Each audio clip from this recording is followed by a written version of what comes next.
Hey everyone, welcome back to the channel. Today's video is going to be about answering the age-old question about seal versus singles investing in Pokemon, which is going to give you better returns, right? I love chase cards personally. Seal product is something I don't really do, but I'm starting to do it now. But now this question has popped up about which one's going to give me better returns. So I'm going to look at the past year, 2024. Had a crazy year, right? Sword and Shield booster boxes have gone out of print. Chase cards, alt arts chase cards have been going up and down, up and down. And so let's do a comparison to see which strategy is better going forward. It might just work now because it's a hot market. It might not work in the future because it's a cold market, but we'll try to do a comparison at the end of if you invested $1,000 and see which one will give you better returns. So we're gonna look at the sets that have alternate arts, and we're gonna start out with Battle Style since that's the one that started the alternate art craze for collectors in Sword Shield era. Anything before that hasn't really done anything because people don't care. People want chase cards, and so the return for Battle Styles, a set that was reprinted to the ground, is 30% for the year, which is amazing, right?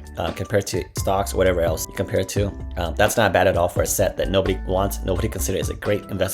Tyranitar up 37%.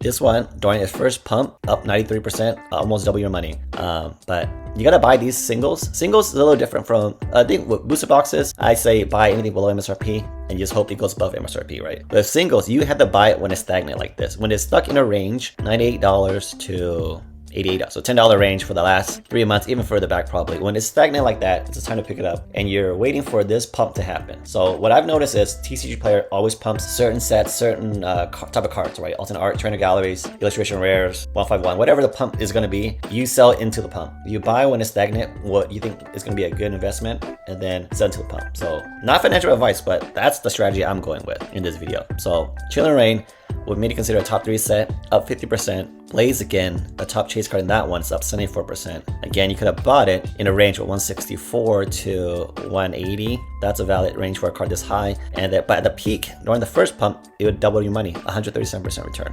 So far the strategy looks like the singles is gonna perform better.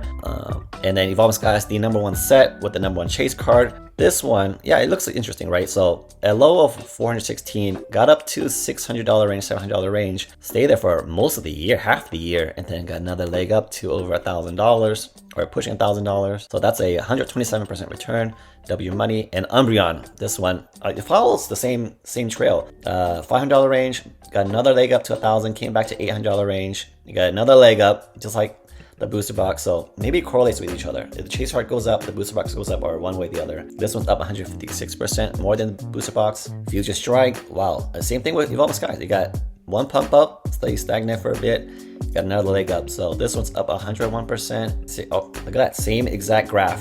Up 120% for the Gengar. So how much was that? 100 versus 120. Crazy. Getting 100% return on anything is crazy. Next, we have Lost Origin. Well, I consider it will be the second best set, even though Fusion Strike is killing it right now. But this one's up 72%. The Giratina up 97%. This one at its peak was up 100, so you would double your money on this one. This one you don't really have a chance to buy it at a low. It's always been expensive. Steady riser all the time.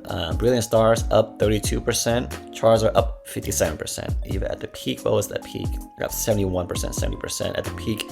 Again, there's a range of period of time where you could buy this card, 120 to 116. Yeah, a card when it's in this range, great time to buy. Even a second chance right here. After the big retracement, if it's gonna do it again, you gotta buy it at the low, right? When it got back to where it was. So you pumped up, came back to where it was. So you're getting distracted by the strategy I'm talking about. But again, yes, you could buy it at 124 again, up to 130, and then it goes up again. So always buy at the lows, obviously. And then Astral Radiance up 40%. The Machamp up 49%. Again, even after the big decline and no second, this one, again, I don't think Machamp is that great of a chase card, just like Tyranitar. That's why I don't think these ones are going back up, is because they're a little too derpy art style versus the more cool art style, badass art style. Again, this one's up 49% and Astral Radiance was up 40%, but at its peak, during the first pump, double your money, 113%. Silver Tempest up 40%. This one just went out of stock on the Pokemon Center this maybe that last month, right? So up 40%. Lugia is up 80%. Is this the highest right now? 78. Yep. Right now it's at its peak. 80% increase after this product went out of print, out of stock on Pokemon Center. So I think valid strategy if you buy the chase card and the booster box. Overall, we'll just take a look in general at the big picture. So as you can see, we got the set name, singles here, the returns. Singles beat the booster box return every single time. every single time. And even this Machamp had a greater return at one point of 90%, right? So it would double what the return of Astral Radiance is. And that's the difference. So average return, 66% for booster boxes, 91% for singles. So you can double your money with singles, not with booster boxes, at least not in the past year. In a hypothetical situation, you invest $1,000 in seal product, you get $660 in return, just based on percentage. And then $1,000 in singles, you nearly double your money, you get $900 in return. You get to $5,000, you can make $3,300. You invest $5,000 in singles, you get $4,500. So these are the difference between seal versus single in the certain amount you invested in, which is crazy, right? That singles outperform seal, even though everyone invests in seal for the long term. So long-term strategy is valid. You invest in booster boxes because in the long term, there'll be less supply out there and it becomes more in demand. Short-term wise, singles is in demand. Everybody wants the shiny new toy, the chase card. Everybody wants to flex, flip it, grade it, all that stuff. So a short-term play, buy the singles. Again, it's not financial advice, but it looks like buying singles and seal product is the best way to go. You get the best of both worlds. It's like people always are tempted to open their seal product, but if you have the single, there should be no temptation to open the product. And if you got money to buy a case, you got money to buy the single. All right. Most times the singles are like $100, $200 maybe. Rare chance that it's like $500, but that's when you got into the game too late. But most of these, I'm sure, were about $100, $200 at most, like $250 for Giratina. Umbreon was maybe the $200 card, but this was a $100 card, even below $100 maybe at one point. But when a set comes out, 6 months after a set comes out, usually that's when the price has bottomed out. A great time to pick it up, and the price is stagnant. But let me know what you think of this strategy. Do you buy seal and singles? And do you do a quick flip with the singles and you make your money back? And you just keep buying more seal product for the long term?